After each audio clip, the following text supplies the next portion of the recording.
अब सवाल ये है कि सभी जगह धर्म की इतनी बातें होती हैं, सभी मनुष्य जानते हैं कि सही कर्म क्या है, बुरे कर्म क्या हैं, उसके बाद भी बुरे कर्म कैसे हो जाते, इतने अपराध, इतने पाप कैसे हो जाते हैं? तो इसके पीछे क्या है? Negative energy. नेगेटिव एनर्जी ही बुरे कर्म, गलत कर्म, अपराध, पाप सब करा देती है ना? तो इस नेगेटिव एनर्जी को ही पॉजिटिव एनर्जी में परिवर्तन करना। नेगेटिव एनर्जी माने तमो प्रधानता और पॉजिटिव एनर्जी माने सत्व प्रधानता। तो परमपिता परमात्मा इस सृष्टि में आके अपना ये कर्तव्य पूरा करते हैं। हम आत्माओं को पतित से पावन बनाते हैं, माने तमो प्रधान से सत्व प्रधान बनाते हैं। लेकिन वो होगा कैसे? ज्ञान के द्वारा। ज्ञान के द्वारा आत्मा में जब गुणों की धारणा होगी, दैवी गुणों की धारणा होगी, परिवर्तन होगा, तो संस्कार परिवर्तन होंगे तो संसार भी परिवर्तन हो जाएगा। हम सभी मनुष्य आत्माओं के अंदर कलयुग में अवगुण माने कि काम, क्रोध, लोभ, मोह, अहंकार, ईर्ष्या, राग, द्वेष, आलस, वासना, इसकी प्रधानता हो गई है। तमो प्रधानता इसीलिए बढ़ गई है ना। तो नेगेटिव एनर्जी इसीलिए बढ़ गई है।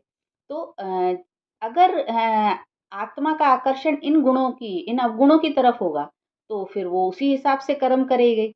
और यदि आत्मा का आकर्षण जो है वो गुणों के ऊपर होगा, माने कि आत्मा के जो गुण हैं, प्रेम, सुख, शांति, आनंद, शक्ति, पवित्रता, ज्ञान, इसमें इसकी तरफ आकर्षण होगा, तो फिर जो कर्म होंगे वो पॉजिटिव होंगे।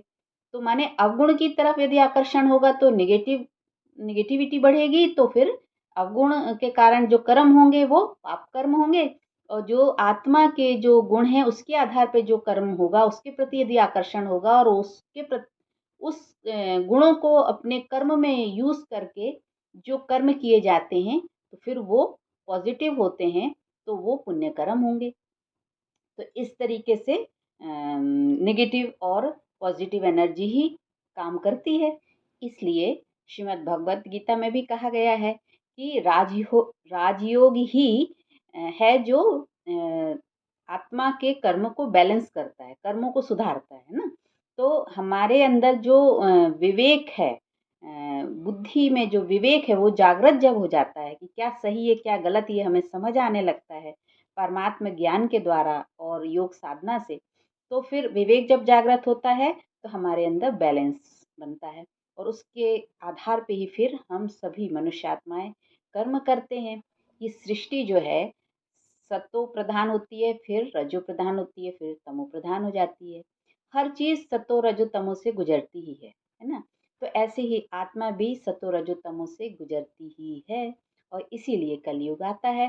तो जब इन ये जो गुण हैं है ना, ये जब बैलेंस होने लगते हैं, मतलब जो तमो प्रधानता है उसको खत्म करके जब सत्व प्रधानता हमारे अंदर आ जाती है, तो फिर सृष्टि में परिवर्तन का काम होगा।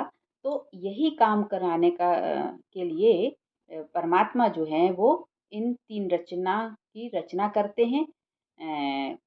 ब्रह्मा, विष्णु और शंकर, ये तीनों शक्तियां हैं। तो परमात्मा तो स्वयं गुणातीत हैं, इन मतलब कि सतो रजो तमो से परे हैं, इन गुणों से परे हैं, क्योंकि वो निराकार हैं, वो कर्म में नहीं आते हैं।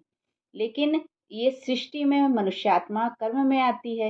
ये सृष्टि भी प्रकृति भी सब परिवर्तन होती है, सतो जो तमो से गुजरती है ये।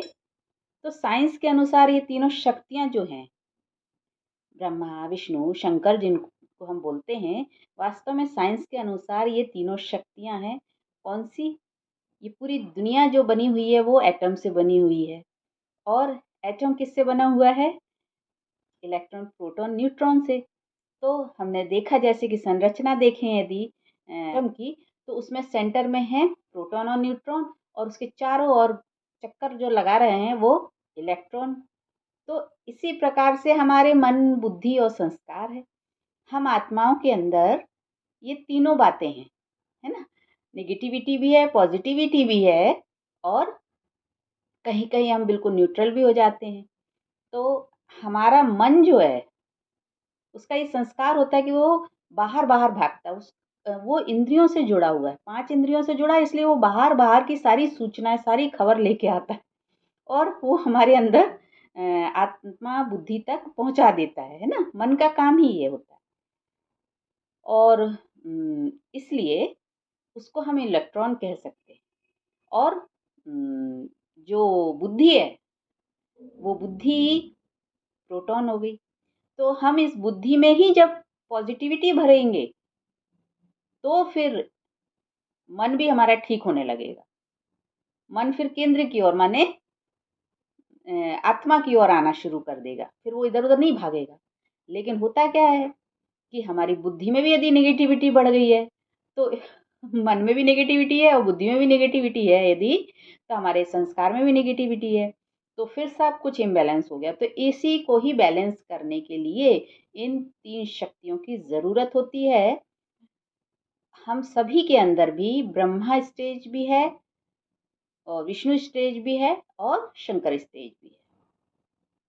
तो इलेक्ट्रॉन जो एनर्जी है वो इस संसार की कलयुगी जो तमोप्रधान जो निगेटिव जो वायुमंडल है ना, उससे उसका जुड़ाव होता है। और प्रोटॉन जो है वो पॉजिटिव लेयर लिए होता है। तो वो सात्विक होता है और सात्विक विचारधारा से वो जुड़ा होता है, सात्विकता से जुड़ा होता है ना।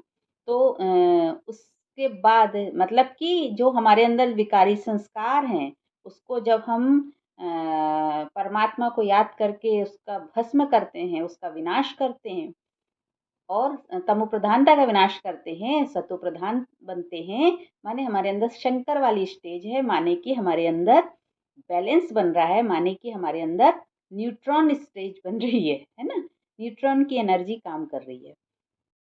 अब जिसका जैसा आकर्षण होगा, जिस एनर्जी के प्रति, नेगेटिविटी के प्रति होगा आकर्षण तो नेगेटिव कर्म करेगा और पॉजिटिविटी के प्रति आकर्षण होगा तो पॉजिटिव कर्म करेगा। इसीलिए तो सबके कर्म की क्वालिटी भी अलग अलग होती है ना। इस धरती में इसमें सबके कर्म अलग अलग होते हैं, सबके मन विचार सबके अलग अलग होते हैं, सबकी शक्ल सूरत भी इसीलिए अलग अलग होती है, सबके संस्कार अलग अलग होते हैं ना।